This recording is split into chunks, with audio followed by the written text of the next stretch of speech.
जो है आप एक रोड जो है वो बनाना चाहते हैं और आप कहा जाए कि एक रोड बना दें और उस रोड को बनाने के लिए अगर आप इंजीनियर हैं तो आपको सबसे पहले एनालिसिस करना पड़ेगा कि उस रोड पे कितनी गाड़ियों का कितना रश है, उन गाड़ियों की एवरेज स्पीड कितनी है और किस वक्त ज़्यादा रश है। ये तमाम चीज़ें आपको देखनी पड़ेंगी। इसके लिए आपको एक स्टैटिस्टिकल डिस्ट्रीब्यूशन ड्रॉ करनी पड़ेगी जिसे हम नॉर्मली हिस्टोग्राम कहते हैं स्टैटिस्टिक्स में। बेटा इसके लिए हम क्या करेंगे, let's suppose you have different number of cars. हम लोग ये तो नहीं कर सकते कि हर कार की जो स्पीड है उसे इंडिविजुअली हम लोग जो है वो डील कर सकें, ऐसा नहीं कर सकते। बल्कि हम ये कर सकते हैं कि हम डिफरेंट रेंजेस ले लें कार की स्पीड्स की। जस्ट लाइक मैं कहता हूँ कि आप यार देख लें कि 0 से 5 मीटर पर आवर्स में की स्पीड से कितनी कारें जो हैं वहाँ से गुजर रही हैं, या फिर आप ये देख लें 5 से 10 मीटर पर आवर की स्पीड से कितनी कारें जो हैं वो वहाँ से गुजर रही हैं, और या फिर 15 से 20 मीटर पर आवर की स्पीड से कितनी कारें गुजर रही हैं। तो हम लोग इन्हें कहते हैं बिन्स।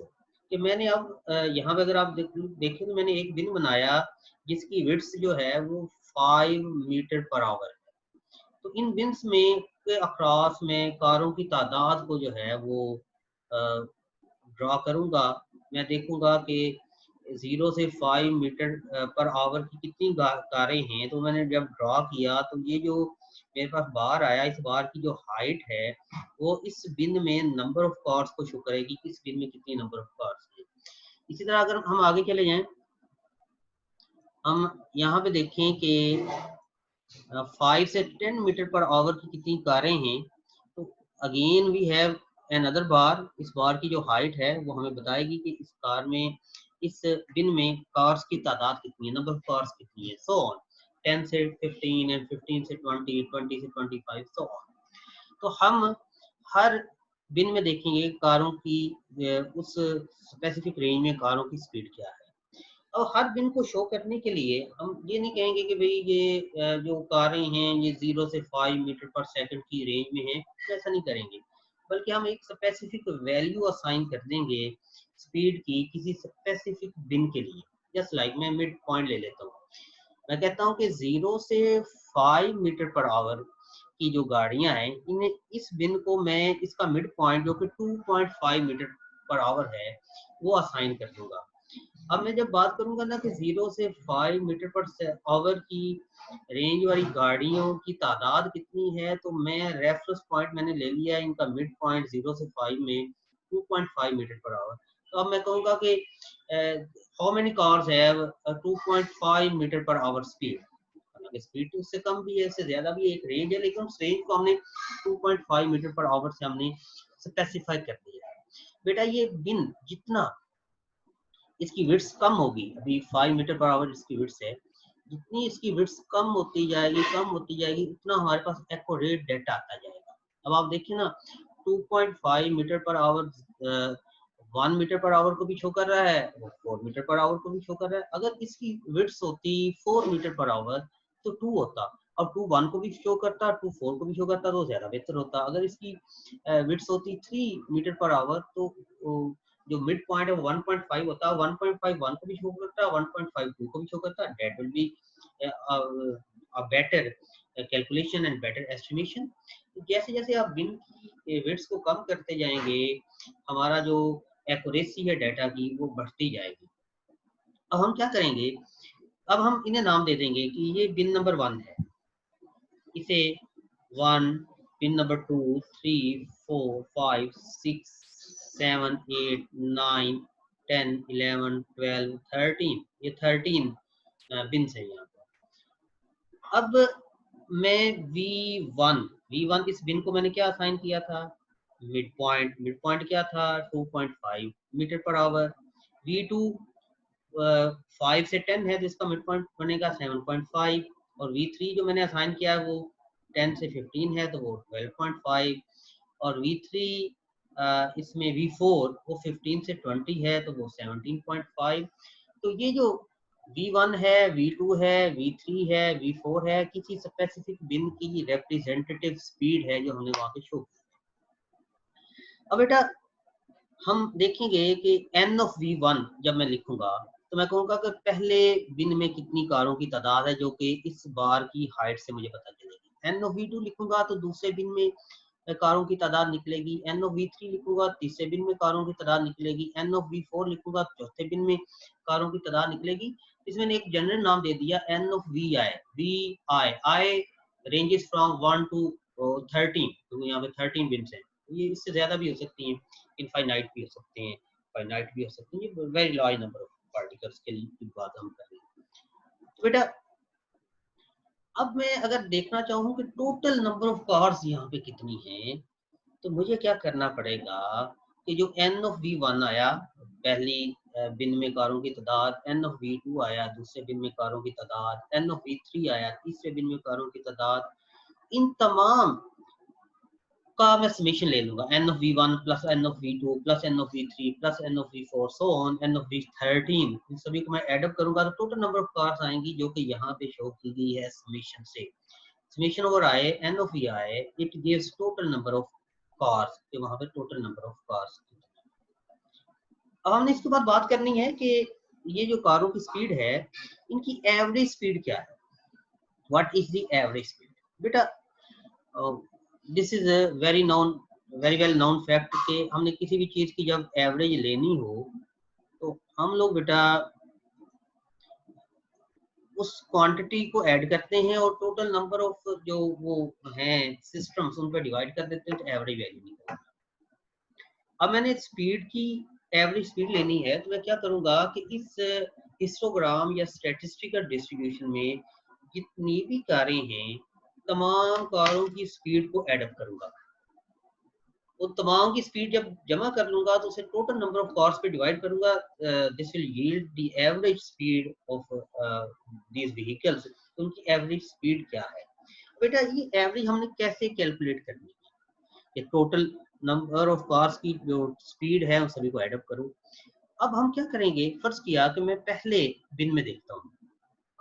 पहले बिन की हाइट है let's suppose 10, means let's suppose 10 cars की स्पीड को हमने स्पीड असाइन की 2.5 मीटर पर आवर 10 कार्स।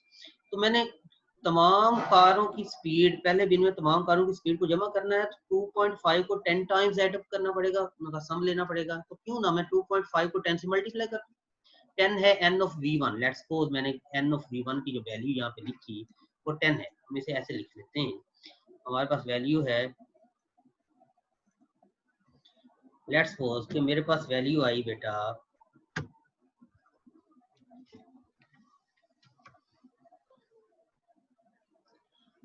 ये ठीक है, ये काम कर रहा है। तो मैं यहाँ पे अगर मैं लिखता हूँ कि मेरे पास एवरेज स्पीड मैंने लेनी है बेटा, तो मैं तमाम कारों की जो स्पीड है उन्हें ऐड करूंगा। बेटा पहला बिन था मेरे पास ये वाला, इसे मैंने कोई मिड पॉइंट की स्पीड इसे असाइन की 2.5 मीटर पर आवर और लेट्स सपोज ये V1 था। लेट्स सपोज ये मेरे पास n ऑफ V1 की वैल्यू आ गई, let's suppose it is equal to 10। अब बेटा मैं देखना चाहता हूँ कि इधर अब मैं इसे समझूंगा कि ये 10 कारें हैं और 10 की 10 कारों की स्पीड 2.5 है। तो मैं तमाम कारों की स्पीड लूंगा तो मैं क्या करूंगा, n ऑफ V1 को मल्टीप्लाई करूंगा V1 के साथ, तो मेरे पास वैल्यू बचेगी n ऑफ V1 है 10 मल्टीप्लाई बाई V1 है 2.5, आंसर विल बी 25। तो मैं कहूँगा 25 is the sum of the speed of all the cars in bin 1, but there are so many bins जो हमने यहाँ पे देखी। अगर तमाम बिन्स की मैंने स्पीड को ऐड करना है तो मैं क्या करूँगा, अभी मुझे पता कि V1 बिन 1 में ऐड करना है तो V1 n of V1, V2 में ऐड करना है दूसरी बिन में की तमाम कारों की स्पीड को ऐड करना है तो क्या करूँगा V2 n ऑफ V2, तीसरी बिन में क्या करूँगा v3 n of v3, हमने देखा था कि देयर आर 13 विंड्स, तो हम सो ऑन करेंगे n v13। चलें इसे आप ऐसे लिख लें, इसे n of v13 multiply by v13। सभी को ऐड करूंगा तो बेटा ये तमाम स्पीड्स का सम आ जाएगा। इससे मैं लिख सकता हूँ summation start from i vi n of vi।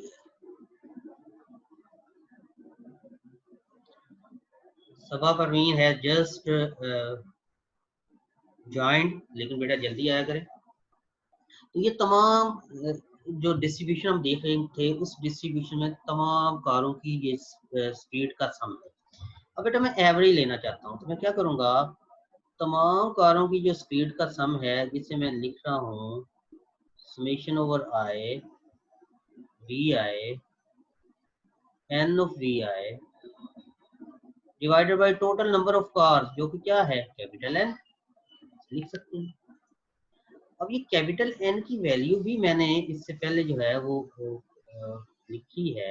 हम लिख सकते हैं summation over i vi n of vi, sorry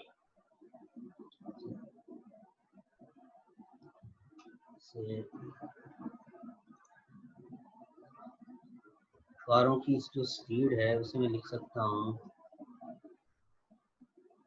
average speed summation over i vi n of vi divided by capital N, और कैपिटल N को हमने लिखा है summation over i n of vi। अब बेटा ये जो इसमें ये वाला फैक्टर है, अगर हम इसे गौर करें, ये वाला फैक्टर जो है, this is known as relative frequency या प्रोबेबिलिटी, कि ये किसी स्पेसिफिक स्पीड के होने की कितने इम्कानात हैं। इसे नॉर्मली हम f से लिखते हैं, तो फिर मेरे पास जो vi की वैल्यू, v एवरेज की वैल्यू आई, that is equal to summation over i vi, और फ्रीक्वेंसी जो है या रिलेटिव फ्रीक्वेंसी या प्रोबेबिलिटी, तो उसे किसी स्पेसिफिक स्पीड की, तो ये वी आई की फ्रीक्वेंसी इसे हम ऐसे लिख सकते हैं, this will be the average speed. बेटा इस तरह से अगर हम दोबारा उधर चले जाएं अपने इस पे, तो हमें पता चला कि ये हमारे पास एवरेज स्पीड की वैल्यू आई।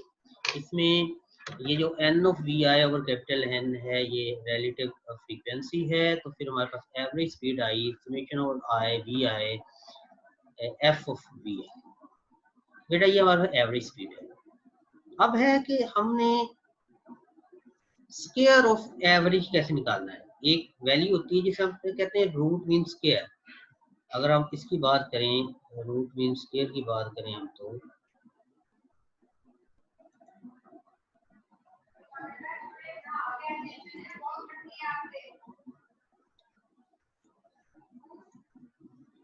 अगर हम स्क्वायर ऑफ एवरेज की बात करें, तो जस्ट अ मिनट बेटा, हमारे पास वैल्यू आएगी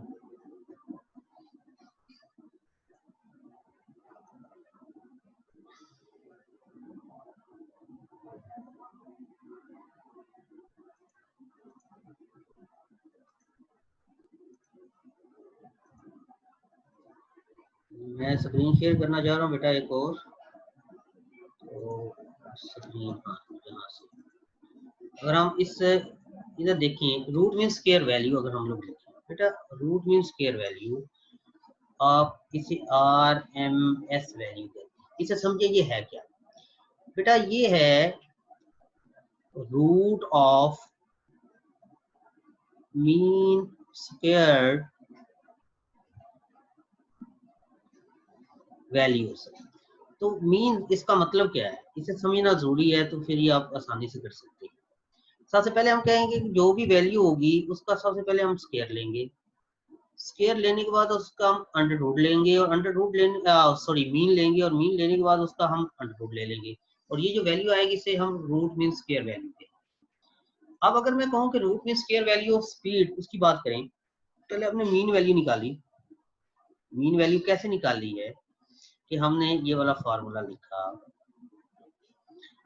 we I N of V I over capital N, ये यही फार्मूला लिखा हूँ। अब मैंने रूट मीन स्क्वायर लेनी है, तो रूट मीन स्क्वायर, ये तो सिंपल मीन है ना कि हमने सिंपल एवरेज ले लिया। अब हमने रूट मीन स्क्वायर में सिंपल एवरेज नहीं लेना, पहले हमने स्क्वायर लेना है, स्क्वायर का एवरेज लेना है, यानी जितनी भी वेलोसिटीज हैं उनके स्क्वायर्स का सम लेके एवरेज लेना है। उसके लिए वेरी सिंपल हमारे पास है कि जब मैं उन तमाम वेलोसिटीज का स्क्वायर लूंगा ना, तो उसका स्क्वायर कैसे लिया जाएगा कि समेशन ओवर आई, ये तो सिंपल v का सम था ना, तो हमने वी आई के स्क्वायर का सम लेना है, V I square N of V I. अब हमने एवरेज लेना है, तो इसे टोटल नंबर ऑफ जो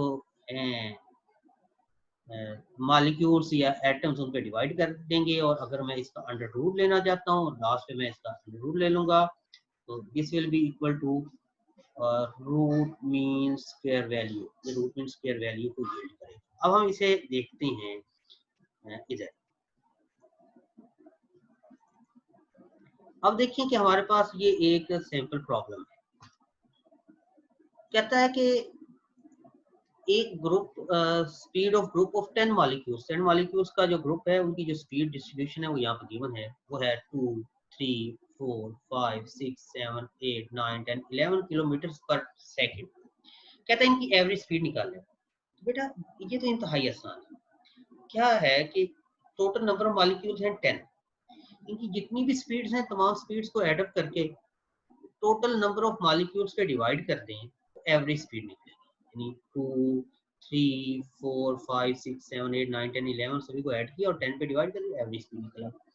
उसके बाद है फिर वो कहता है, ये था ए, बी में बेटा वो हमसे कहता है calculate the root mean square speed of the group. इस ग्रुप की पहले उसने कहा था ना एवरेज स्पीड निकालने, और वो कहता है रूट मीन स्क्वायर स्पीड निकालने।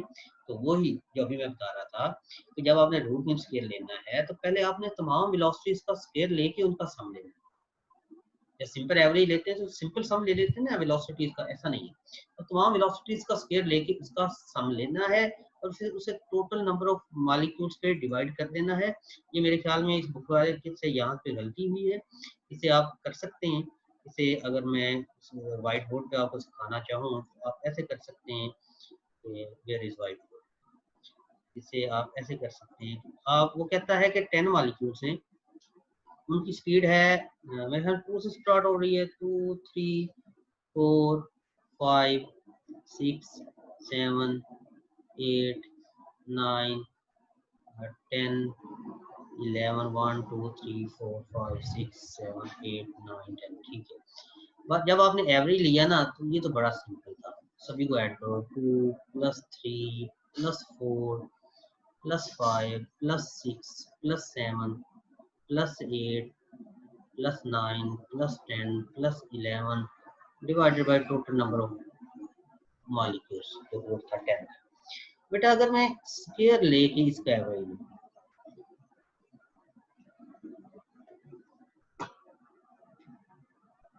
अगर मैं रूट में स्क्वायर लेना चाहता हूँ तो पहले लूंगा स्क्वायर, तो इसका एवरेज लूंगा। स्क्वायर लेके एवरेज 2 का स्क्वायर, 3 का स्क्वायर, 4 का स्क्वायर, 5 का square, 6 square, 7 square, 8 square, 9 square, 10 square and 11 square, सभी लेके इसे 10 पे डिवाइड कर दूंगा। तो बेटा ये आएगा average of the squared velocity. हाँ ये कोई बच्ची अपना हैंड रेज कर रही है, तो इसकी इससे बेटा आपकी क्वेश्चन आंसर देखते हैं बाद। अब अगर बेटा मैं रूट में स्क्वायर लेना चाहता हूँ, तो ये आपने जो वैल्यू ली है इसी का average of the square velocity ली है, इसी का अगर मैं अंडर रूट ले लूँ तो ये मेरे पास वैल्यू आएगी रूट मीन स्क्वायर वैल्यू की। फिर हाँ ये मेरे पास वैल्यू आई VRMS की वैल्यू आई। इस तरह से आपने इसकी जो वैल्यू है वो कैलकुलेट कर लेनी। हम इसे देखते हैं, तो ये वाली वैल्यू मेरे ख्याल में गलत है, इसे आपने भी वेरीफाई करना है, इसे चेक कर लें। इसी तरह ये तो बड़ा आसान था। दूसरा ये एक सैंपल प्रॉब्लम है, इसको कहता है कि 0 से 5 में 13 गाड़ियां हैं, 23 गाड़ियां हैं, 5 से 10 में 41 गाड़ियां हैं, 10 से 15 में 54 गाड़ियां हैं, 12 से 20 में 90 गाड़ियां। ये एक टेबल दिया है, इस टेबल को हम ड्रॉ भी कर सकते हैं। इसके हम इस टेबल को अब हम देखेंगे। सबसे पहले जो हमारा काम होगा ना बेटा, कि हम हर ये बिन्स हैं, नंबर ऑफ बिन्स है, बिन्स की विड्थ है 0 से 5, इसे मैंने 2.5 V1 इसे कंसीडर किया। अगर हम इसे V1 कहें ना, तो इट शुड बी 2.5। ये इस V2 को मैं ले लूंगा 7.5, V3 को ले लूंगा 12.5 इनका मिड पॉइंट, तो V4 को ले लूंगा 17.5, सो ऑन, ये ऐसे चलता जाएगा। तो बेटा इस अब आपने इन तमाम ऐड कर लें, टोटल नंबर ऑफ कार्स आ जाएंगे। तो इसकी आपने स्पीड लेनी है, एवरेज स्पीड। तो वही फार्मूला है कि आपने जो है V I N of V I वाला फार्मूला, मीन V1 वो जो कि है हमारे पास 2.5, 2.5 को 23 से मल्टीप्लाई करो, प्लस V2 तो इनका मिड है 7.5 को 41 से मल्टीप्लाई करो, 12.5 को 52 से मल्टीप्लाई करो, इसका मिड पॉइंट 17.5 से 95 से मल्टीप्लाई करो, सो ऑन। सभी को मल्टीप्लाई करने के बाद ऐड कर दो, और टोटल नंबर ऑफ कार्स जो हैं वो 1205 है, इन्हें आप कैलकुलेट कर सकते हैं। उन पर डिवाइड कर देंगे तो एवरेज स्पीड वहाँ से निकल आएगी। तो बेटा ये था एवरेज स्पीड, जिसे आपने रिवाइज भी करना है, और ये बड़ा इम्पोर्टेंट है। तो बेटा कल से इंशाल्लाह जो है हम जो है इसकी वो चेक करेंगे, इसे देखेंगे कि what is meant by free path. और अगर आपने एवरेज स्पीड को और रूट में स्क्वायर स्पीड आपको निकालनी आई, तो एवरेज मीन फ्री पाथ जो है वो हम आसानी से उसे कैलकुलेट कर सकते हैं। ठीक है बेटा, टेक केयर। टुमारो इंशाल्लाह 12:50 पे क्लास होगी, मॉर्निंग इवनिंग की इकट्ठी क्लास होगी। इट्स ओके बेटा, टेक केयर, अल्लाह हाफिज।